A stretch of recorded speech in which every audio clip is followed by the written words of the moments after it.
Si PNP Chief Romel Marbil nag-ikot po sa Ilocos at Central Luzon bilang bahagi ng pagpapalakas ng operasyon ng pulisya.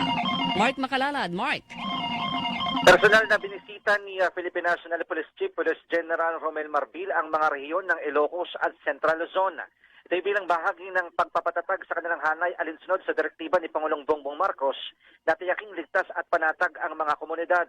Unang pinuntahan ni Marbil ang Mapandan sa Pangasinan kung saan ininspeksyon nito ang kasalukuyang mga operasyon para sa police visibility at upang suriin ang paggamit ng body-worn camera ng mga pulis. Kasabay ng kanyang gawain, dumalaw rin si Marbil sa burol ng asawa at anak ng isang pulis sa poblasyon Mapandan at nagpaabot ng taus-pusong pakikiramay.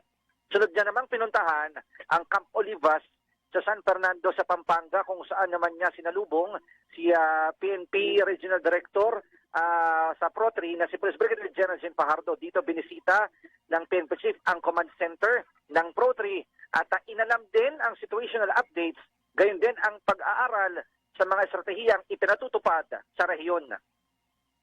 Ang inyong kapuso, Mark Makalalad ng GMA Super Radio, DZWB.